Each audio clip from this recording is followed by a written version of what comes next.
The David Pakman Show at davidpakman.com.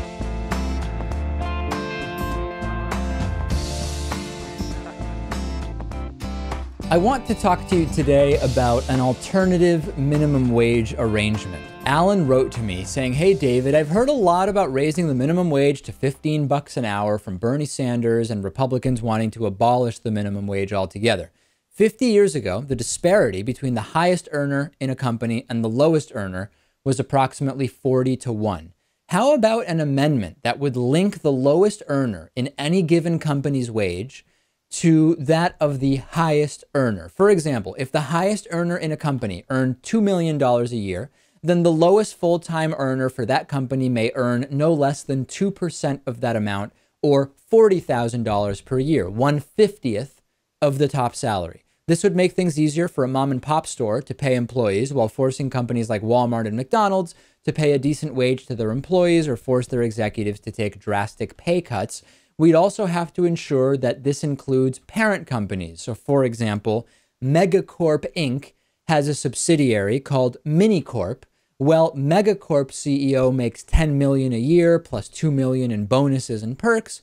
Then the lowest earner in both Megacorp and Minicorp must earn at least $200,000 a year plus $40,000 in bonuses."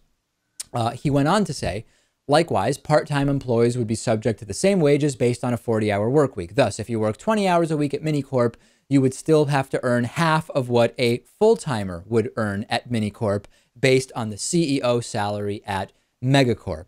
So this is an interesting idea because it addresses several issues. Number one, it addresses the issue of companies who say they, quote, can't afford to pay a higher minimum wage, which some on the right claim is really bad. Well, okay, your minimum wage is based on the maximum wage at your company. If the maximum wage is 300 times that of the minimum wage, then you can afford to pay a higher minimum wage, or you need to reduce that top wage, but you can make it work.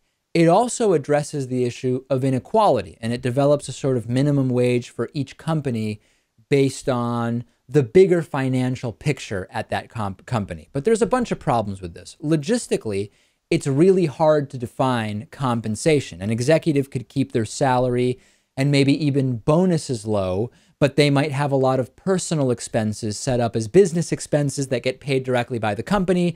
And then you have to sort of dig very deeply to figure out what is really the total compensation here. But that's a logistical problem.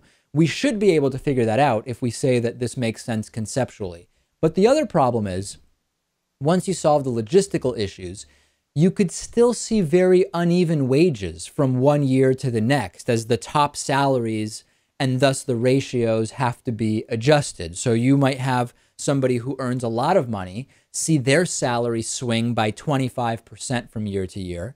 And then the lower salaries might also swing 20 to 25%. If you're very rich, a 20% increase or decrease in your salary shouldn't, if you're budgeting properly, make a big impact on your day-to-day lifestyle. However, at a lower income level, 20% more or 20% less is going to make a really big difference to you in your day-to-day budgeting. So I think that the concept is really good, Lewis, because it addresses not only the issue of companies not being able to afford an increase to the minimum wage, it addresses inequality. It sets up a sort of level playing field that can still be affordable for large and small companies, but there are some serious practical issues to be discussed here. Yeah, well, this is a system that's already in place, I believe, in Sweden. And so it seems to work there. Of course, they have a completely different tax system. Things are a little different. But yes, I think it would make perfect sense to have a system that incentivizes CEOs, the executives, owners to make their employees make more. Right now, we have a system that does not do that. The incentive here is to pay, is to make as much for yourself and the stockholders, and that means paying your employees as little as possible. Now, we've discussed this also with like senators, right, and representatives, and perhaps they can only make a certain amount based on the incomes in their area and the places they represent. Or even if you made it just the average country's income, right? But then even you can even still have issues where that can be manipulated, because if you think of, well, if you say the median income, then I think it's a bit cleaner. If you say it's based on the mean income, you can raise the mean income by making billionaires make even more billions. But if we talk about the median income, that could be a solution. And I would even say it doesn't have to be through no fault of their own. You might have one elected official who is from an area that just by its very nature is never going to have a much higher or as high of a median income as another area of the country. You could even say senators and members of Congress have salaries that are dictated by the country's median wage. And that way you're not sort of penalizing those that may be from areas that are just more rural and by their very nature, in addition to having a lower cost of living, have a lower median wage. But you can explore all of these issues and sort of sort them out as needed.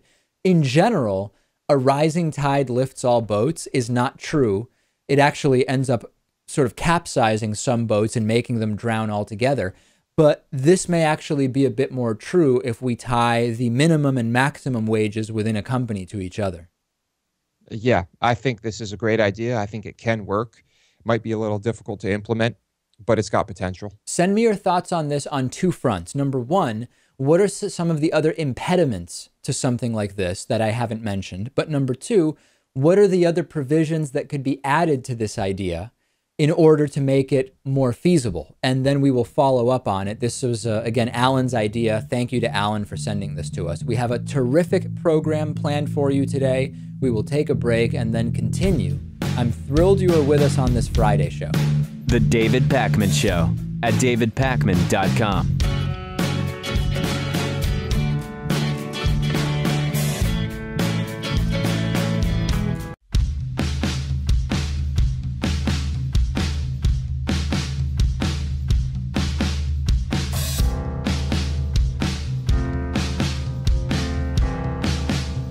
Welcome back to the David Pakman Show. We are an audience-supported independent media program. Two ways to support us. Number one, if you ever shop on Amazon.com, you can support us with the shopping you already plan to do. Go to our website, davidpakman.com, and click on that Amazon banner that you'll see on the right side of the page. Anytime you click that and then do your shopping, you will be sending us a little kickback for every item you buy. You can also become a member at davidpakman.com/membership. Members get lots of perks, including a commercial-free audio or, whichever you prefer, video stream of both the show and the bonus show. The bonus show is a members-only extra program. We do it every day. After the regular show, there is an additional bonus show just for our members. Lots of other great benefits you can read about on our website. Today's new member of the day is Susan Hudlow. Thank you, Susan, and you can join Susan at davidpakman.com/membership. 3 years ago this week, Jeffrey Johnson shot and killed his former boss near the Empire State Building in New York City. All 9 bystander victims were shot by New York police officers. Johnson had just been laid off. He hid in a van outside of the Empire State Building waiting for his former boss. After the shooting, Johnson hid the pistol in his briefcase. Panic ensued, but a construction worker followed him and reported him to the police. Officers ultimately confronted him. He raised his weapon at them, but did not fire. The officers fired a total of 16 rounds, killing Johnson, but also hitting 9 bystanders. 3 of the 9 were hit directly. 6 were hit by debris from ricocheting bullets. Would 8 rounds have been sufficient to drop the suspect, or maybe even 4, as opposed to 16, Lewis, for whatever reason, police firing 16 times and ultimately injuring 9 people? And in these situations, we always have to sort of balance a reflexive criticism of police. 16 rounds, why? Why is that necessary? With the sort of maybe benefit of the doubt that they did what they thought they had to do to secure the situation, ultimately injuring 9 others in the process. Yeah, it seemed to be a pretty embarrassing situation for the NYPD. There was one, I guess, bystander, or maybe just someone who happened to be observing this, who said the gunfire lasted for 15 seconds. And if that's the case, I mean, then something is seriously wrong, because presumably this guy would have been dropped in the first few seconds.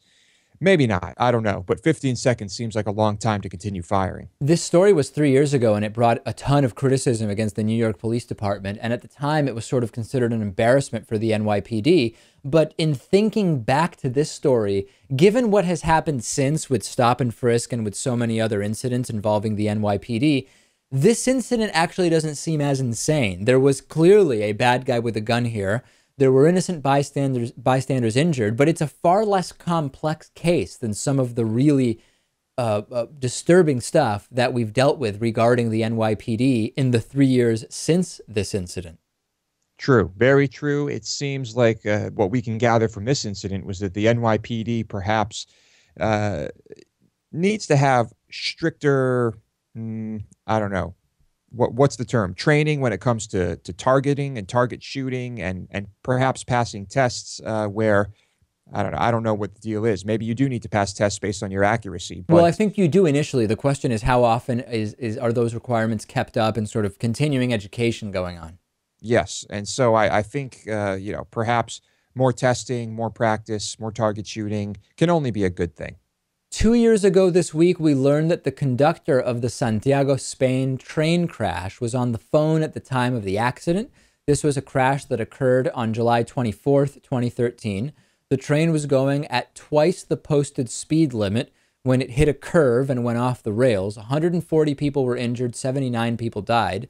With the breakthroughs that we have made in the world of autonomous automobiles, you would think that by now autonomous trains would be relatively widespread. Many places do have train control technology like this. We've talked, Lewis, to our train engineer friend about this. We know that there are different train systems around the world that have these sort of overarching automated controls of trains, but not everybody has instituted these yet. Yes, and it seems much easier to do than having highways full of autonomous automobiles. We've said that we need more train transportation in this country. We've also talked about, of course, earlier in the week, the French train attack I discussed on the bonus show, the lack of security on trains and things like that. There are a lot of problems, but I mean, wouldn't autonomous trains solve problems like this from happening? I think the answer is clear. There are some airports that essentially have autonomous trains already. We're sort of talking about two layers. One is you have an engineer running the train, but there is an overarching control which will not allow the train to go faster than the posted speeds, period. Then we're talking about fully autonomous trains. And I think Orlando's airport, for example, I believe Washington Dulles, and there are lots of airports internationally where to go from one terminal to another, you get on a train that has nobody on it controlling the train. Now, whether it's fully autonomous or you have an individual remotely controlling the train, that I actually don't know. But clearly this technology is more than feasible. Yes, of course. And when we say fully autonomous, maybe we're talking about here not just something that is controlled by a computer, but a train that will recognize when something is on the track ahead of it and can adapt and change and do different things based on whatever situation it's in.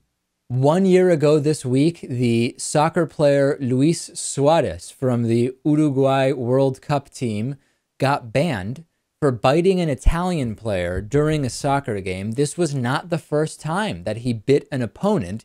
We would normally play for you the actual bite, but FIFA is so aggressive with copyright claims, Lewis, that we actually should avoid that simply to avoid the trouble that it would bring for us to use that clip. You can easily find the Suarez bite online if you want to. Arguably the most memorable incident from the last World Cup, except for that Germany-Brazil game where you actually had Americans all of a sudden saying, wow, 9 goals in a game or whatever the number was. Now I'm all of a sudden interested. But let's put that aside for a second. What do you think about the penalties for these bites? They usually warrant very harsh penalties, but we also have to wonder whether the reaction from the bit player is sometimes exaggerated. Does a bite hurt so much that you fall to the ground flailing? I'm not sure. I guess it depends on how hard the bite is. Yeah, how much damage is a bite really going to do in one of these situations where he's trying to hide it? And in this instance of the last World Cup, he fell to the ground as well, trying to make it look like it was some type of collision. And there's always flopping and flailing around and all of this stuff in the World Cup, in soccer in general. I hate that. But if you're going to punish an opponent, do it like a man and just go all out and do it like Zidane did it in a previous World Cup with that crazy, brutal headbutt to the opponent's chest. Which if was, you're going to do it, completely unsportsmanlike and absolutely heinous activity. But at least come he's on, not. I would say he's not hiding it though, right? The thing Right. about the bites is the bites are sort of slipped in when there's a chaotic situation with the ball in the air, whereas Zidane just went right up and headbutted the other player. But aren't they equally unsportsmanlike? Yeah, of course. Obviously, they're both incredibly unsportsmanlike and immature. And the best way to punish the other team is by just winning the game. Agreed. But I think we can both agree that that what Zidane did was at least a little bit more maybe respectful, in that he wasn't hiding it. He wasn't trying to cover it up. He said, you know what, I'm going to accept this penalty and I'm just going to do it. As a general sort of analysis of the emotional component of this, I think that biting behaviors might be signals of something deeper going on emotionally than a headbutt. I don't know. I mean, there's so much around biting and oral fixations and this type of stuff where there might be more to read into when we talk about bites than headbutts, although I'm by no means a psychologist. Also, Suarez has some serious chompers. I mean, his teeth are pretty big and prominent, and so I guess they are just better suited for biting people than ours might be. That entire thing was kind of disappointing because I really actually like the Uruguay team, and Suarez is a really good player. And when this happened, it was just such a disappointment. I don't see how a coach can let this type of thing happen. I guess it's when emotions are running so high. Yeah, I didn't think the coach was in control. But, I think if I were the coach of a team, I don't think stuff like that would be happening with my players. That's just what I would like to think. My understanding is that Suarez is a little bit out of control with this. I don't know that rational Lewis, the soccer coach, would be able to sit him down and say, listen, from now on, no matter how mad you get, don't bite anybody else. Because it's not, by its very nature, biting other players multiple times is not a rational act. Right. Well, because most coaches aren't going to say, listen, if you bite anyone, you're off the team. It wouldn't be the coach's call. I'm sure that when you're talking about players who are paid this amount, it's not the coach's call to say, you're just out. We're talking about multi-million-dollar contracts here. Within the World Cup team, it's a little bit different, but as a general thing. But also, like you said, he's a good player, and presumably you need him on the field if you want to win the game and win the World Cup, which is everything to whatever coach that may be. Become a member at davidpakman.com/membership. We've got a great interview coming up after the break, and then afterwards we will answer some really good audience questions this week. The David Pakman Show at davidpakman.com.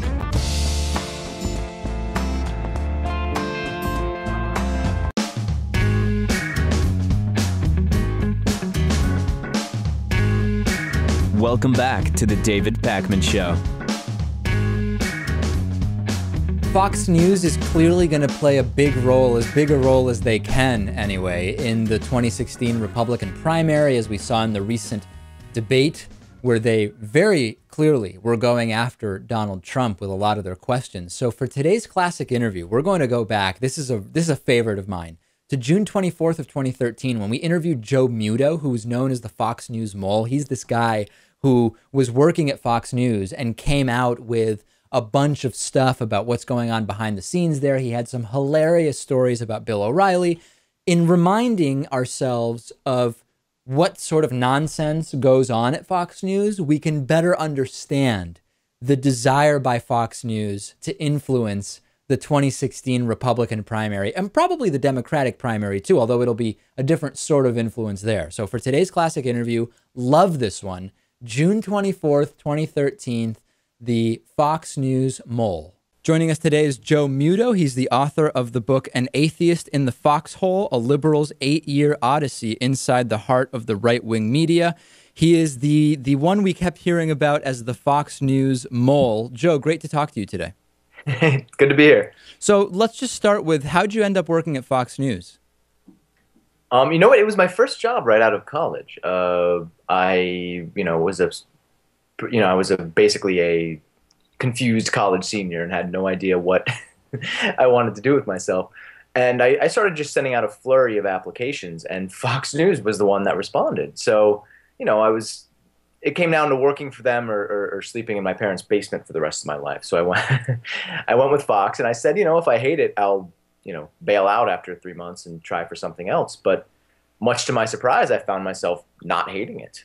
So you didn't hate it, but you were like a progressive guy, right? You kind of knew going in, Fox News is known as kind of like the right-wing media outlet, and I'm a progressive guy. I donate to Democratic candidates sometimes, but that didn't affect your enjoyment of the job. Right. Well, there was a lot of eye rolling and teeth gritting, I guess, at certain points. But, on a day-to-day basis, I didn't feel, so conflicted that I couldn't wake up in the morning and go to work. At least at first, the first couple of years, I could always sort of separate what I was doing from what the network as a whole was doing. So eventually you ended up working, is it directly for the Bill O'Reilly program?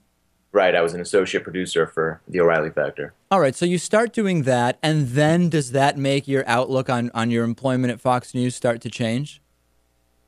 It wasn't working for Bill in particular that made me change my viewpoint. I think it was the ugly right turn that the network took after Obama was elected. Up until that point, I was, slightly uncomfortable with it. Then once Obama was elected and that whole thing kept going on, I became increasingly uncomfortable until I finally, decided I couldn't be a part of it anymore. So I want to go through a couple of things. There's just so much in your book, so many incredible stories and anecdotes. One that you tell is this: we hear about Fox being fair and balanced, right? And that's kind of the public motto of the network. Is there anyone who works inside Fox News, either who is right-wing, left-wing, apolitical, who doesn't recognize that it is a deliberately right-wing network? No, everyone's pretty much in on the joke, like we used to, we used to joke about it. We'd be like, oh, we're doing a real fair and balanced segment today. It's two Republicans debating each other. Even the most conservative producer on the staff knew that our job was not to be fair and down the middle. Our job was to sort of throw this red meat to our conservative viewers. Gotcha. And when you were working for Bill O'Reilly, I can't really sum up all the stories you tell in the book because there's just so many good ones and people should really look at it. But one that I found just fascinating was that Bill O'Reilly, there was a system in place where you guys would essentially send out the notes for that day's show or whatever the day's headlines were directly to Bill O'Reilly's home printer, his home computer. And he couldn't understand that the technology being used was like a remote printing thing. So eventually he was just told, hey, we're faxing it to you. And he was under the impression he just had a fax machine because he just couldn't understand what it meant to remote print. I think it's very funny that you picked up on that one detail. It's a small detail in the book, but it's very telling. He is a total Luddite, which is, in this day and age, you really do need to be super connected. But he depends on his staff to sort of keep him up to speed. So instead of explaining tech stuff to him, we just sort of give him the simplest explanation. It took us probably 9 months to explain Twitter to him. He just did not understand what the hell it was. When I was interviewing David Silverman, the president of American Atheists, just after one of his appearances on the O'Reilly show, he said, hey, you know what? I was there, and there's a whole bunch of people. Like, obviously, there's people behind the scenes who are progressive, and a lot of them are even atheists. But there's actually someone who is like a primary anchor, like on-air person who's pretending to be this right-winger and is actually like a left-wing atheist. He didn't tell me who it was. Do you know about that? Is that true? An actual atheist? That's news to me. I know a couple anchors who are closet liberals, and a whole lot of anchors who are moderates but sort of play up their conservativeness on air, right? Just to advance their careers, basically. But a person who's an actual atheist, that's actually news to me. I'd be interested to see who he says that is. Yeah, he didn't tell us. So you kind of picked up on something else I wanted to ask you. Are there any of the main talent at Fox News that are playing a character or a role, like you said, that is going to just make them do better on Fox, and it doesn't really represent their personal views? Oh, sure. Megyn Kelly, I think, would be one of the most prominent ones. She went from, a few years ago, she was our Supreme Court analyst, and she went to sort of this, fiery, contentious conservative anchor just in a matter of a few years. And rumor was that, the suits kind of pulled her aside and said, "Look, you're beautiful, you're blonde, you're leggy, you have a you have a big future here, but you gotta play up your persona a little bit and make it conservative." So there's a lot of people like that who know that's the fastest way to career advancement at Fox. Speaking of Megyn Kelly, there was this internal thing for a while circulating that she had an affair with Brit Hume, something she denied on the Howard Stern show that she's denied a couple of times. What do you know about that? Do you believe the denial? Do you know anything about it? I think Brit Hume started that rumor himself. Oh, is that right? No, I don't know. I don't see it. Knowing Brit Hume and knowing her, that gives me the heebie-jeebies just thinking of them together.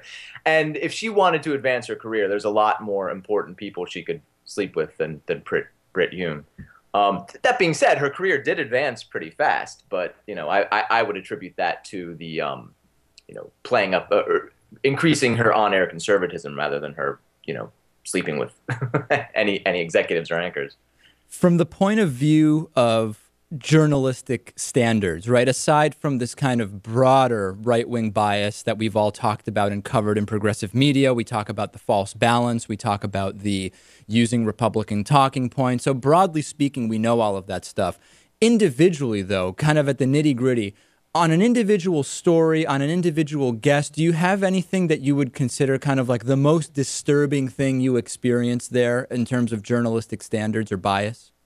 There was one incident that I was actually partially involved in that I still feel bad about to this day. It was that woman, Shirley Sherrod, who had been caught on tape telling a story that supposedly showed that she was biased against white people. But right. The story had been taken out of context by Breitbart and other people who posted the video, and it told the exact opposite. Now, that story, I think, came to light first on Drudge or Breitbart or something, and it was handed to me about 30 minutes before airtime. And they said, "Hey, we're running with the story. We need a transcript of it. We need a transcript of what she said." And I said, "Oh crap, this is a lot to do." So I handed it off to an intern, because I didn't have any time. Normally, I would have researched it. I would have looked into it. I would have called them for comment. But we got it so soon before airtime that I just had an intern transcribe it. And we went to air with it. And as it turns out, we were completely wrong. It was out of context. We never called the woman to get a quote.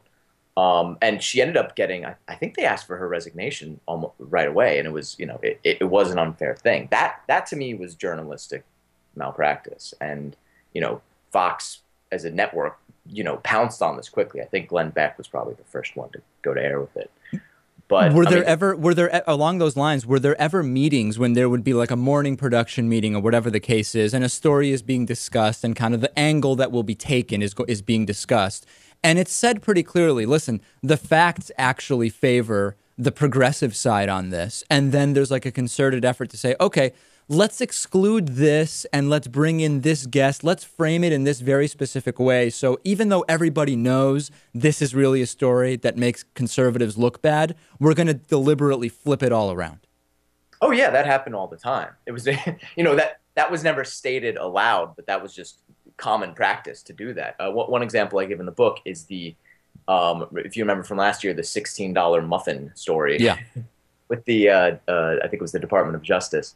O'Reilly ran with that. We told him repeatedly, "Bill, the story has been debunked. It was an erroneous report. It's not." And he said, "I don't care. I'm going to go with it anyway." He knew, and he said it on air multiple times. And he went on. He was doing his book tour at the time, so he went on the Today Show and Good America and repeated the same story to make a point when he knew full well the story wasn't true. That kind of thing happened all the time. Facts were irrelevant.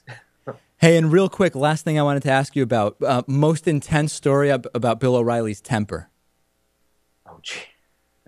I mean, I'm still having nightmares about his temper. The thing with him is not that he gets angry, which everyone knows he gets angry. It's that it takes so little to set him off. I've seen him go off on someone because they got his lunch order wrong. Right. And he'll do the same amount of ferocity as he does when it's actually something important. So the entire staff is sort of walking on eggshells around him because you never know what's going to set him off. But there's, everyone who's worked closely with him has a story where he went off on them at one time or another. And Did he go off on you ever? Oh, sure. What was the one that stands out in your mind? It was something very minor. Like I got I handed him papers, but I didn't put them in a. Whenever you handed him papers, you had to put it in a manila folder, written on the outside in Sharpie what was in the folder, or else he would claim later he never got it. He would say, I never got that. I never got those papers. Bill, I put them on your desk. I have a big stack of papers on my desk. You missed it. So he was screaming at me about not giving him these papers that I knew I had given him. So it was like, that was like my second month on the job or something like that. So it was terrifying. Incredible. Well, listen, the book is An Atheist in the Foxhole, a Liberal's 8-Year Odyssey Inside the Heart of the Right-Wing Media. It's by Joe Muto. It's chock full of anecdotes. It's just amazing the stuff you've been able to compile here. So I encourage people to check it out. And thanks so much for being with us today. Thanks for having me. It was fun. The David Pakman Show at davidpakman.com.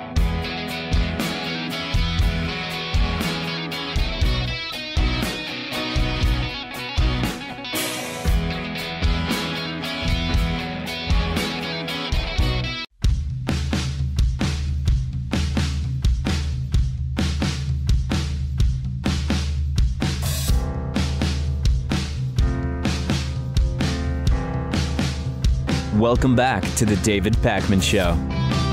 It's time for this week's audience questions. We answer 3 questions from you. Submit them on our website, davidpakman.com, via Twitter, via Facebook. Call them into our voicemail number, 219-2DavidP, whatever works for you. First question is from Sean. Sean wants to know, has Lewis ever lost any parts of episodes? Were there any total disasters? Were there any close calls? I don't remember too many of the specifics, Lewis, but I know the answer is yes.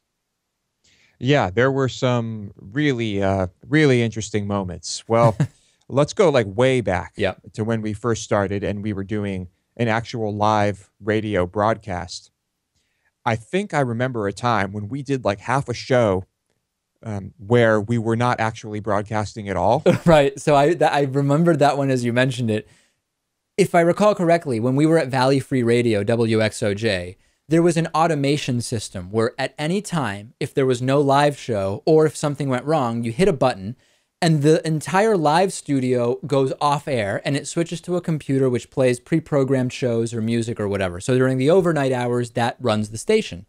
We, for a while, had a show right before ours, but then we didn't. And it was just automation music. And once I remember we had an interview with 2 people in there and it was a great interview.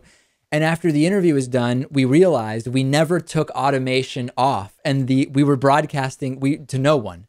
Although we did record the show and we still had the podcast and the clips and all of that, but we realized that we had not been broadcasting. We had been broadcasting only into our recording device for the first 20 minutes of the show. Yes. And there were also multiple times where we were broadcasting, or I should say our microphones were on when they shouldn't have been. And, that would happen because, I don't know, we go to a break and we turn the microphones off, or we're recording something before we start the show and the microphones are accidentally left on. And then people can hear us talking and I might be swearing or who knows, as I frequently am when the microphones are off.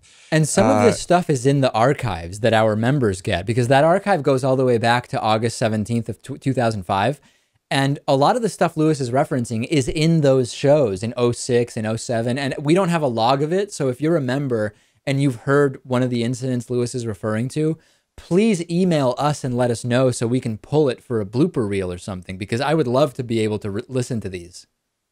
Yeah, just don't go looking for it, because you would have to go through hundreds and hundreds of hours of audio or video, and it'd be quite time consuming. You might not find anything, but yes, there were plenty of disasters like that. There were also some where we would just lose a segment, where like whatever rudimentary recording device we were using, we used to use this little mobile recorder thing that we would plug the master output of the entire radio station into.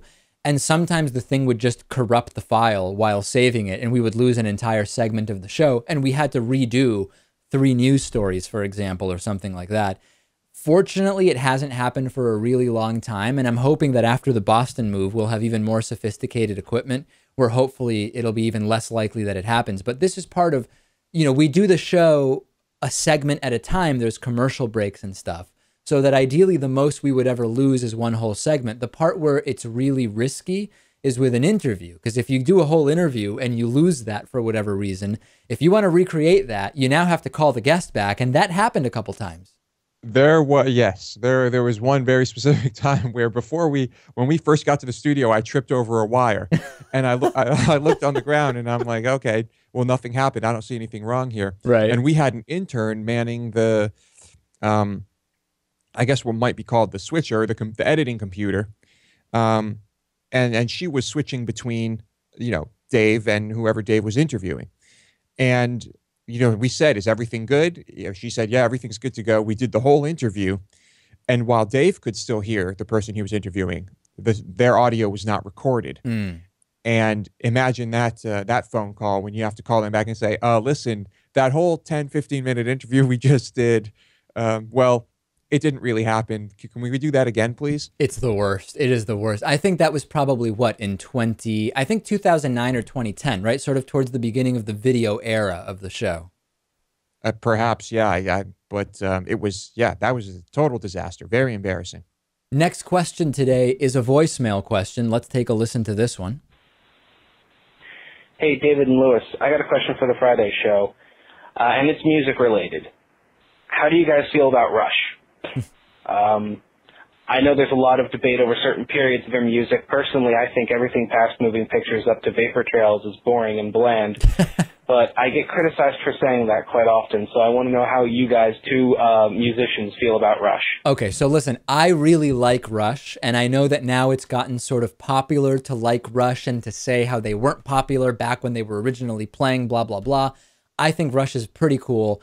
I really like their drummer, Neil. I still don't know whether it's a joke to say that it's pronounced Neil Peart. I always thought it was Neil Peart. I've heard people say it's actually Neil Peart. Anyway, Neil Peart is a great drummer. I think both Geddy Lee and Alex, I forget his last name, the guitarist, are also really great musicians. I know some people don't really like Geddy Lee's voice. They say, oh, it just sounds weird, or he sounds like a woman, and I don't like that because he's a man. I don't really care about any of that stuff. I think that they're awesome musicians. They have a ton of songs that I like, although the more sort of 80s synth sounding stuff I'm less into, but I think Rush is really great.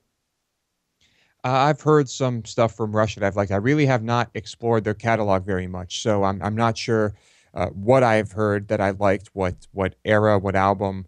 I do think they are really talented, although, generally speaking, I'm not that into Rush. But I do think that they are extremely talented musicians. And I know that they have been massively influential to much of the metal I listen to. So I respect the hell out of them. Is there another band that's in the style of Rush that you like more, or is the style something that doesn't really resonate with you? I don't really know if it's the style. I mean, it's hard to say. I can't really think of many bands from that time period that were like Rush. I mean, they kind of had their own thing going on. And so that's a tough question for me to answer. Well, so the long and short of it is, absolutely, I am a fan of Rush. They are probably not in my top tier of favorite bands, but they are very, very close in a 1B tier. I'm a big fan of Rush. Last question today is from Maya. Maya says, you've talked about stocks and investing before, and you have an MBA. Are you worried about the stock sell-off and market crash that we've been seeing? Markets have been crashing. It seems like it's pretty bad. Yeah, so last week, there was a pretty big correction, as it's called, in the stock market. Monday, the markets opened down 1,000 points, but significantly recovered.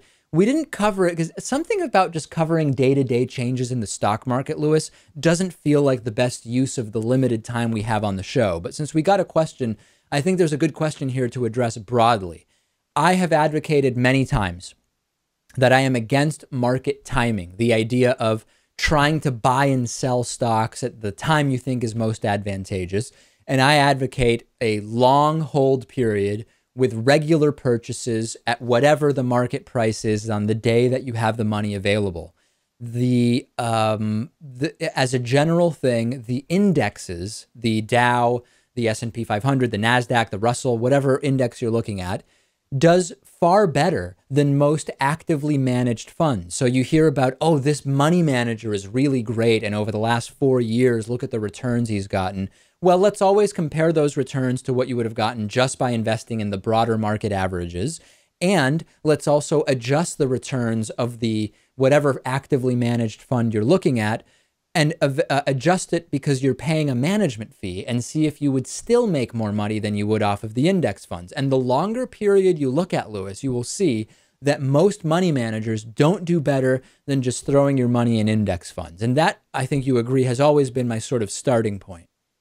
Agreed. Yes. But now, with what's happening right now in this situation, what would you say to people? I mean, we talked weeks ago about what was happening in Russia, and then we followed that, with China.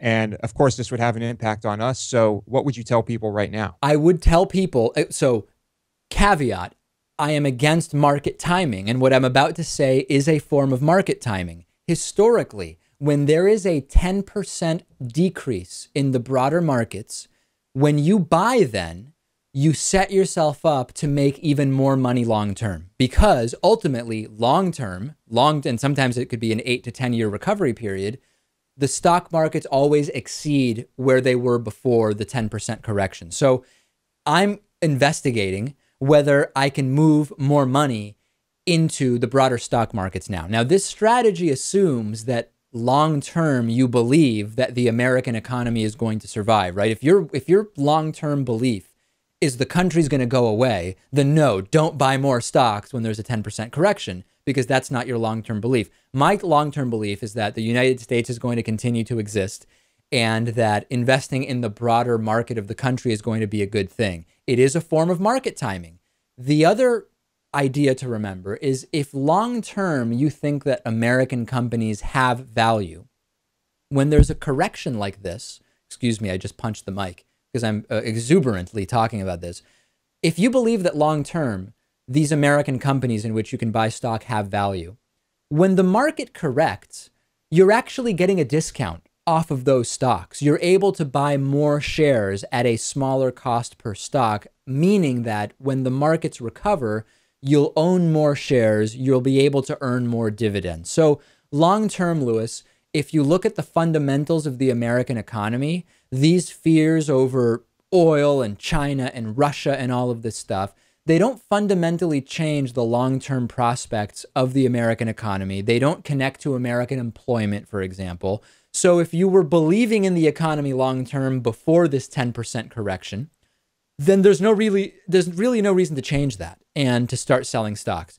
This is obviously assuming you have a sort of long-term perspective on what's going on. If you're running out of time before retirement, you're obviously in a different situation, and that would change your perspective. But even still, it rarely makes sense to sell stocks just after they've lost a bunch of value. You're going to lose money unless it's a situation where you absolutely have to conserve that money. You'd rather get 10% less out than risk losing another 20%. Those are specific situations. But long-term, I say, do not move your money. I have not sold anything, and I'm looking at whether it maybe makes sense to try to actually buy some more index funds, shares of index funds at this point, given that I believe long-term it's going to be a recovery. All right. So don't fall victim to the fear and the paranoia. Yeah, I am not a financial advisor, though. Let me make clear. Okay. But this is still your advice. Yes. Maintain confidence and go forward, right? That is absolutely my advice. And do you disagree, Lewis? I don't know what to think about this. I mean, I've said before that I am really untrustworthy of our economy in general. I mean, the stock market is rigged in many ways, right? There's no question about that. Yeah. So I'm not going to give anyone any advice here, and I will say that you have more knowledge about this than I do. Me or the audience? You. Oh, okay. Yeah. Well, yeah, I mean, I have been following this, and this is sort of my broader view. And if you're pessimistic about the future of the American economy, if automation, for example, is making you question what is going to happen with employment, which will certainly have an impact on the stock market, although it could end up helping the companies that are in different indices. then you might have a different perspective. But that is my general view. I am generally optimistic here. And obviously we know stocks do far better under Democratic presidents than Republican presidents. Always something to keep in mind. Those are just numbers, ladies and gentlemen. You can confirm it yourself. Run the numbers. I have done it many times. Let's take a break. Great bonus show coming up today.